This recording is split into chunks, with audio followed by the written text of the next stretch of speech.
Good morning students. आज का हमारा टॉपिक है हीट, जिसकी स्लाइड नंबर 1 में आपको पढ़ाना स्टार्ट कर रहा हूँ। So let we start. Define temperature and heat.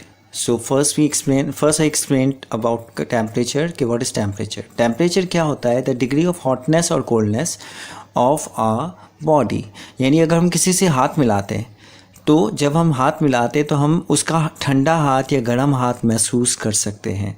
तो ये होता है उसकी बॉडी का टेम्परेचर। तो टेम्परेचर को अगर हम डिफ़ाइन करते हैं तो उसकी डेफिनेशन ये बनती है कि डिग्री ऑफ हॉटनेस और कोल्डनेस ऑफ अ बॉडी। यानी एक डिग्री, एक स्केल कह सकते हैं या एक पॉइंट कह सकते हैं जिसमें हम इसकी हॉटनेस या कोल्डनेस को फील करें या महसूस करें, तो वो चीज़ कहलाती है टेम्परेचर। टेम्परेचर को मेजर मोस्टली थर्मामीटर में किया जाता है। जब आपको बुखार होता है या आपको अपना आसपास के एनवायरनमेंट का माहौल मालूम करना होता है या बॉइलिंग पॉइंट मालूम करना होता है वो, तो we should use thermometer for measuring the temperature. तो यहाँ पर टेम्परेचर को मेजर करने के लिए मोस्टली थर्मामीटर का इस्तेमाल किया जाता है। थर्मामीटर के अंदर 3 तरह के स्केल्स होते हैं जो कि कहलाते हैं C, F and K। C मतलब सेल्सियस, K मतलब F मतलब फ़ारेनहाइट एंड K मतलब केल्विन। जैसे कि आपकी स्कूल में आपके पास रूलर होता है and you find that there is centimetre and metre, तो इंचेस, ये 3 चीज़ें हो सकती है, 2 चीज़ें हो सकती है, वॉट एवर, बट आपको जिससे भी नापना होता है, अगर मोस्टली हम मैथमेटिक में सेंटीमीटर में नापते हैं तो हम स्केल का सेंटीमीटर यूनिट यूज़ करते हैं। इसी तरह से थर्मामीटर के अंदर केल्विन भी होता है, फ़ारेनहाइट भी होता है, सेल्सियस भी होता है। तो इस तरह के इसके यूनिट होते हैं 3। अंडरस्टैंड, इसके बारे में हम फर्दर रीड करेंगे आगे सवालों में। अब हीट की बात करते हैं तो हीट जो होता है वो फॉर्म्स ऑफ एनर्जी होता है। इसकी एनर्जी वो होती है जो हमारी किसी भी बॉडी के अंदर, लिविंग थिंग या नॉन लिविंग थिंग के अंदर फ़ौरन से ऑब्जर्व हो जाए। और आपको पता है फिज़िक्स में हर चीज़ को हम ऑब्जेक्ट कहते हैं। तो ऑब्जेक्ट के अंदर अगर एक चम्मच है, उसको अगर आप चूल्हे पे रखते हैं तो वो उसकी गर्मी को ऑब्जर्व कर लेता है। तो उसका मतलब वो एक तरह से ऑब्जर्व हो गई अंदर, तो उसका मतलब हीट है। ऑब्वियसली जब आग होती है, आग is just kind of heat. तो हीट की हम इसकी एग्जांपल ऐसे दे सकते हैं, इसको ऐसे एक्सप्लेन कर सकते हैं कि हीट जो होती है वो फॉर्म ऑफ एनर्जी होती है, क्योंकि वो ईजिली किसी भी बॉडी के अंदर एब्जॉर्ब हो जाती है। जैसे कि मैंने आपको बताया था कि जैसे अभी मैंने आपको एग्जांपल दी कि एक चूल्हे पे आप चम्मच रख दे तो चम्मच गर्म हो जाएगा। हो सकता है अगर चम्मच के अंदर इंसुलेटर ना हो, रबर लगा हुआ ना हो, तो आपका हाथ भी जल सकता है, क्योंकि वो एनर्जी इसके अंदर ऑब्जर्व हो गई, ऑब्जर्व होते होते आपके हाथ तक पहुँच गई। तो हीट को इसीलिए फॉर्म्स ऑफ एनर्जी कहते हैं। और इसको मेजर किया जाता है जिस इंस्ट्रूमेंट को कैलोरीमीटर कहलाता है, और इसका यूनिट जूल्स होता है। इसका एक ही यूनिट होता है जूल्स, जिसको हम जे भी कहते हैं। ठीक है, नेक्स्ट हमारा क्वेश्चन है define journal features of thermometer. Thermometer के जर्नल फीचर्स क्या है? तो यहाँ पर हम जब देखेंगे तो यहाँ पर 2 तरह के चार्ट बने। First chart explain about the properties and second one is type of thermometer. So property belongs to the type. यहाँ जब प्रॉपर्टी डार्क ब्लू है वो लाइट ब्लू को एक्सप्लेन कर रहा है। जैसे कि पहला हमारा है वॉल्यूम वेरिएशन, यानी कि डिफरेंट वॉल्यूम। तो इसकी एग्जांपल या इसकी टाइप होगी मर्क्यूरी इन ग्लास थर्मामीटर या अल्कोहल इन ग्लास थर्मामीटर। क्यों? जब आप डॉक्टर के पास बुखार नापने जाते हैं तो मर्क्यूरी उस टेम्परेचर के थर्मामीटर के अंदर होती है। तो जब बुखार होता है तो थर्मामीटर के अंदर मर्क्यूरी को भी गर्मी फील होती है और वो टेम्परेचर की वजह से, गर्मी की वजह से पिघलता है। तो यहाँ पर इसका फिर वॉल्यूम जो है वो बढ़ जाता है। वॉल्यूम आपको पता है, आपने केमिस्ट्री में पढ़ा होगा कि वॉल्यूम ऐसी चीज़ को कहते हैं जो जगह घेरती है। तो वो जो जगह घेरी होगी वो बढ़ जाएगी अपनी साइज़ में, यानी वो फिर आगे की तरफ जाएगी, जिसके हम देखेंगे कि बुखार में हम देखते हैं, टेम्परेचर में हम देखते हैं कि एक तरह की रेड लाइन या सिल्वर लाइन हमें नज़र आती है। तो रेड लाइन और सिल्वर लाइन एक्चुअली वो मर्क्यूरी होता है जो आगे की तरफ जा रहा होता है, तो इसका वॉल्यूम बढ़ रहा होता है। तो ये वॉल्यूम वेरिएशन है। ठीक है, सेकेंड जो हमारा है वो वॉल्यूम वेरिएशन और एट कॉन्स्टेंट प्रेशर। ये मोस्टली गैस का टेम्परेचर नापने के लिए काम आता है, जिसमें प्रेशर कांस्टेंट होता है, जिसका टाइप से कांस्टेंट प्रेशर गैस थर्मामीटर। लेकिन अब इसका अपोजिट देखते हैं तो pressure variation at constant volume.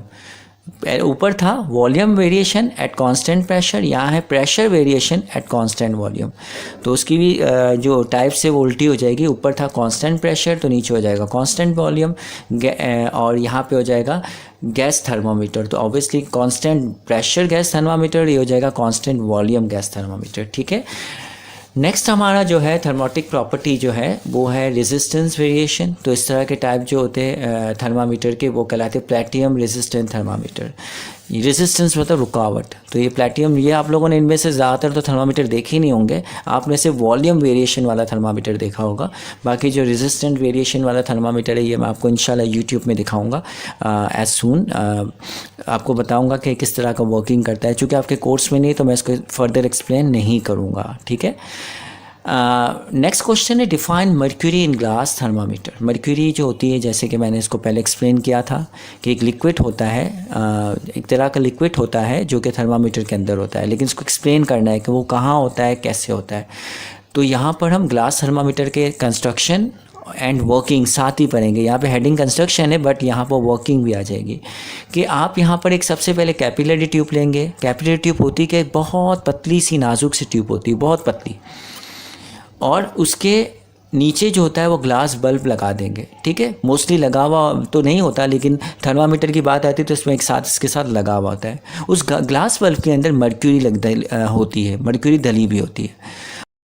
Capillary tube के ऊपर वाले हिस्से को हम सील कर देते हैं या बंद कर देते हैं। क्यों?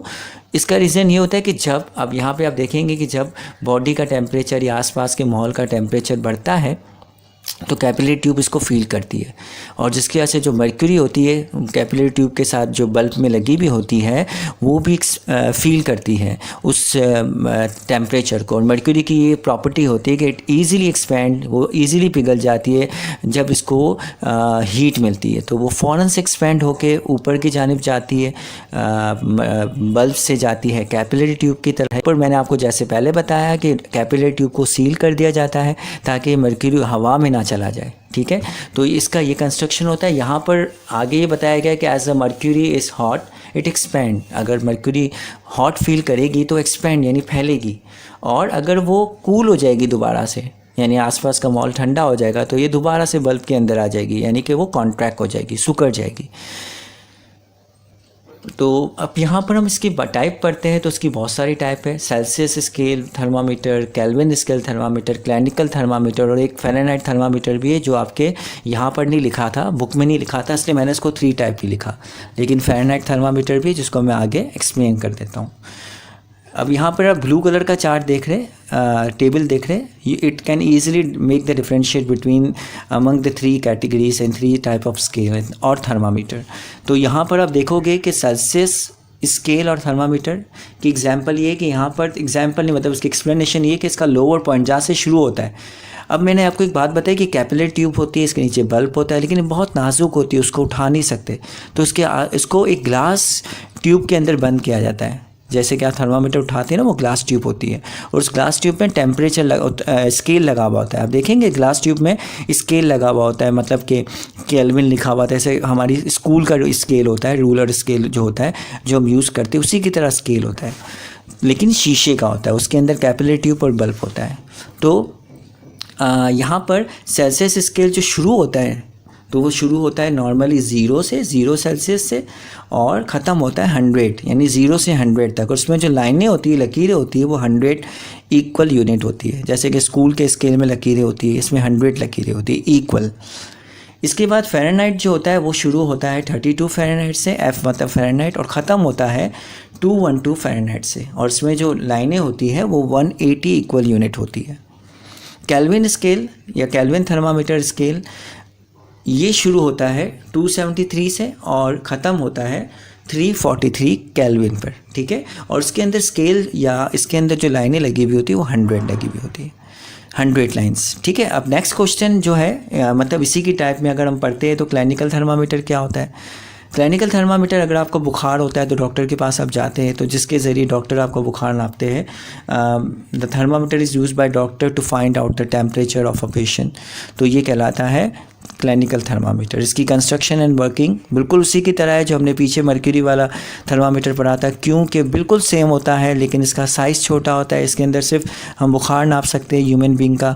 तो जाहिर सी बात है, बुखार नापने के लिए the doctor insert thermometer into our mouth, या तो वो हमारी बॉडी में बगल पे रख देते हैं, ठीक है। तो उतना बड़ा थर्मामीटर हम एडजस्ट नहीं कर पाएंगे, हम इसको ग्रैप नहीं कर पाएंगे, इसीलिए थर्मामीटर का साइज़ छोटा होता है। इसमें केल्विन और फ़ारेनहाइट मोस्टली यूज़ होता है। ये स्केल यूज़ होते हैं। तो उसका कंस्ट्रक्शन वर्किंग बिल्कुल सेम है कि इसमें भी कैपिलरी ट्यूब होती है, कैपिलरी ट्यूब के नीचे साथ बल्ब लगा हुआ होता है, कैपिलरी ट्यूब सील पैक होती है, बल्ब के अंदर मर्क्यूरी होती है। जैसे ही बॉडी का टेम्परेचर, यानी अगर आपका डॉक्टर जो होता है वो आपके माउथ में टेम्परेचर दाता है, यानी कि on putting the bulb of the thermometer into the patient mouth, यानी कि इस तरह लगता है कि बल्ब हमारे माउथ में जाए, तो obviously the temperature of the temperature rises and the mercury in the bulb expand, mercury expand होगी, पिघलेगी, जिसकी वजह से क्या होगा कि डॉक्टर ईजिली नोट आउट कर लेगा जो मर्क्यूरी जहाँ तक आगे तक गई है उस स्केल तक, इस बाहर स्केल लगा हुआ होगा, उस स्केल को रिकग्नाइज करके डॉक्टर ईजिली पेशेंट का थर्मामीटर नापेगा। अब थर्मामीटर में दो तरह के स्केल होते हैं, जैसे कि आप नीचे वाली पॉइंट में देख रहे हैं जो अलग से मैंने लाइन लिखी है। It has short range of temperature from 35 degree centigrade to 43 degree centigrade और 95 डिग्री फ़ारेनहाइट टू 110 फ़ारेनहाइट। तो डॉक्टर मोस्टली हमारा बुखार फ़ारेनहाइट में नापते हैं। हमें कहते हैं ना आपको 102 बुखार है, तो हम आज से 102 बुखार नहीं कहेंगे, हम कहेंगे 102 फ़ारेनहाइट बुखार है, या नॉर्मल टेम्परेचर है, मर्क्यूरी आगे नहीं जाता है, तो डॉक्टर कहता है आपका नॉर्मल है, यानी 96-97 तक नॉर्मल होता है। ठीक है, तो ये बुखार जो होता है हमारा इस तरह से डॉक्टर, टेम्परेचर जो हमारा इस तरह से ईजिली डॉक्टर रिकग्नाइज करते हैं। अब लास्ट क्वेश्चन इस साइड का है कि explain thermal expansion in solid and liquid. Gas में भी होता है but we can explain, I can explain this in next slide. तो पहले तो हमें पता होना चाहिए कि थर्मल एक्सपेंशन होता क्या है। थर्मल हीट से निकला है, थर्मल यानी टेम्परेचर, थर्मामीटर। तो almost all the material bodies whether solid liquid और गैस एक्सपैंड इन हीटिंग। जैसे कि मैं आपको पहले बताया था, पीछे मर्क्यूरी की बात कर रहे थे, वो लिक्विड थी, लेकिन अगर सॉलिड की बात करते, अगर मोमबत्ती लेते हैं उसको हम गर्म करते हैं तो वो भी एक्सपैंड हो जाएगी। यानी मोस्टली जितने भी मटेरियल होते हैं वो सॉलिड हो या लिक्विड हो या गैस हो, फैलते हैं हीट करने पे। गैस कैसे फैलेगी वो मैं आपको आगे लॉ में बता दूंगा। तो ये जो तमाम सॉलिड लिक्विड गैस मटेरियल जो गर्म करने पे एक्सपेंड होते हैं यानी फैलते हैं, तो इस अमल को, इस प्रोसेस को एक्सपेंशन या हम कहते हैं thermal expansion in solid liquid और गैस, या खाली थर्मल एक्सपेंशन कह देते हैं। अगर आपसे कोई कहता है कि थर्मल एक्सपेंशन इन सॉलिड क्या है, तो इसको एक्सप्लेन करने के लिए हम छोटा सा एक मेटल बॉल ले लेंगे और उसको रिंग से पास करेंगे तो वो इजीली पास हो जाएगा। क्यों? बिकॉज उसके आसपास का एनवायरनमेंट ने इसको, मतलब रिंग ऐसी थी कि इसके इजीली इससे पास हो जाए, और इसके आसपास का एनवायरनमेंट भी ऐसा नहीं था कि जो मेटल का बॉल है उसको इम्पैक्ट करे या उसको कुछ मतलब गुजारने ना दे। लेकिन अगर मैं ऐसा आसपास का एनवायरनमेंट बनाता हूँ, if I heat the ball, और वो भी ऐसा नहीं, मैं इसको लॉन्ग रेंज टेम्परेचर पे हीट करता हूँ, तो ज़ाहिर सी बात है, मैंने ऊपर बताया था कि बॉडी सॉलिड हो, लिक्विड हो, गैस हो, वो हीट करने पे एक्सपेंड होती है, फैलती है, तो बॉल फैल जाएगा, बॉल अपनी साइज़ इंक्रीज़ करेगा, वॉल्यूम इंक्रीज़ करेगा, and then after it we can pass metal ball through the ring, it will not pass. क्यों नहीं पास होगा? इसलिए पास नहीं होगा क्योंकि वो एक्सपेंड हो चुका है। यहाँ पर मैंने यही लिखा है कि because the metal ball is expand and increase in size after heating, तो वो पास नहीं होगा, the ball will not pass this time. तो ये प्रोसेस कहलाता है थर्मल एक्सपेंशन इन सॉलिड। और अगर थर्मल एक्सपेंशन इन लिक्विड की बात करते हैं तो एक बॉटल ले ले, टेक अ वाटर बॉटल जो कि टाइटली सील पैक हो, नॉर्मल बॉटल नहीं, इसको हमने टाइटली पैक कर दिया हो। अब जब हम इसको गर्म करेंगे तो पानी, ज़ाहिर सी बात है, लिक्विड जो होगा वो एक्सपेंड होगा, यानी फैलेगा, बॉयल होगा, उससे धुआं निकलेगा, जो भी होगा, एवोपरेशन होगा, जो भी होगा, उसको जगह नहीं मिलेगी बाहर जाने के लिए, because we can seal the bottle properly, जैसे कि मैंने आपको पहले बताया। तो क्या होगा, बॉटल के अंदर हमें क्रैक्स नज़र आ जाएंगे, तो ये शो करता है कि एक्सपेंड हुआ, लिक्विड एक्सपेंड हुआ। यही मैंने यहाँ पे लिखा है कि which is now heat the bottle gently, we found some crack in the bottle after heating, it shows that the liquid is expand in heating and this process is called thermal expansion in liquid. तो I hope आपको lecture समझ में आ गया होगा। Please इस lecture को 2 दफ़ा सुनिएगा और मैं आपसे इसके क्वेश्चन आंसर भी पूछ सकता हूँ, ठीक है। Thank you so much. Next slide इंशाल्लाह मैं आपको सेंड कर दूँगा। टेक केयर, अल्लाह हाफिज़।